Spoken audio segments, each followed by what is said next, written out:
Thanks for tuning into the Urban Scope podcast.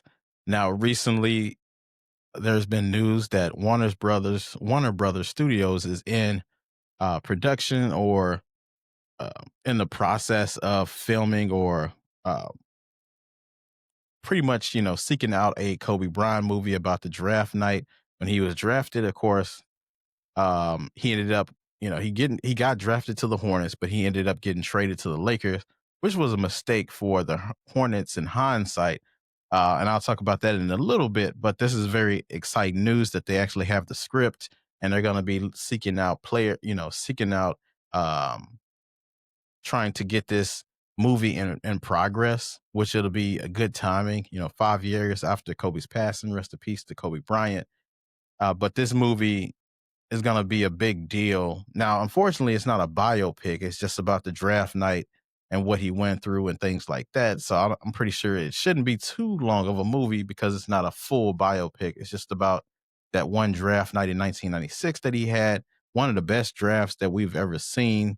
Had players like Ray Allen, Allen Iverson, Stojakovic. It had a lot of some of the greatest players that we ever seen in that 1996 draft, and Kobe was definitely in the atop of that class. But um, this Warner Brothers having this script, I think they'll do a good job with the casting. Now, I've seen posters and things going around. This has Michael B. Jordan as Kobe, which when I was thinking about it made the most sense, but nothing is official yet, and it's just something somebody created. But I think Michael B. Jordan will be the most realistic or the best fit for that role because I was thinking about, Kobe was 6'7", 6'6", 6'7". So you're not probably going to find a good actor at that height. You're going to have to find an actor that's shorter, of course, but in movie sense, they can make him look taller and do all these different things. So it's going to look a lot different. But I do think Michael B. Jordan is the best actor, and they threw around a bunch of other names that can play Kobe in that role, like a Leslie Odom Jr., Mahershala Ali, which I think he's a little bit too older to play Kobe, especially coming straight out of high school. It's gonna have to be somebody that can pull off a high school kind of look. And then, of course, Shamik Moore, who's a younger actor as well, but I believe he's shorter too. But I don't think that really matters for the movie's sake because they know how to make things look um, what they not appear to be. So it's going to be interesting to see who actually gets that movie role because that's going to be a huge movie role and they can't really mess it up because it's going to be a lot of backlash. Kobe was very beloved. He was my favorite player growing up because I didn't get a chance to see Jordan.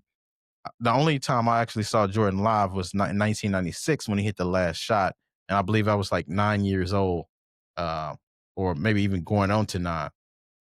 But the last shot he hit in 1996 in Utah, that was the only time I ever saw Jordan play, and I didn't see much of that game. I saw that last shot and some pieces of the fourth quarter, but I didn't really see Jordan play. So I've watched a lot of highlights, watched some games of him playing. He was phenomenal. I still have him number two all the time in my top players.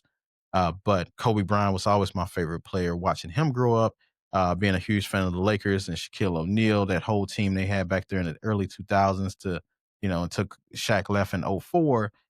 It was unbelievable basketball to watch during that time. But I think this movie will be big and hopefully it'll eventually lead to the biopic because I want to see Kobe's whole story. I started reading the book that was written by, I think his name was Roland Lazenby. I think it is. He wrote a book and I was starting to read on that. But I want to see the biopic and how things will play out. Who will they cast to be who? Like who will play Shaq and things like that. It's going to be very interesting to see because Kobe had that Mamba mentality and he brung his best stuff every night. Um, which the NBA is lacking now. Kobe always thought about the game more than thought about a check or thought about anything. He thought about the game, and that's what is missing from this. And I want to see that, you know, portrayed in the biopic as well. It's gonna be have to be somebody's passionate, even like a Lakeith Stanfield, which I don't know if he can pull off the Kobe role. He is pretty tall, but um his passion, I think he could be able to do it. but they're gonna give somebody with a lot of passion, somebody who actually can truly portray Kobe Bryant because he was one of one and a unique player that we really don't see once of a lifetime. So, but I have faith that Warner Brothers will at least get this draft night movie right. Um, I believe it's called With the Eighth Pick is what they're going to call it. There's no release date yet, but I'll definitely keep an eye on it. And until next time, I'll see you next time.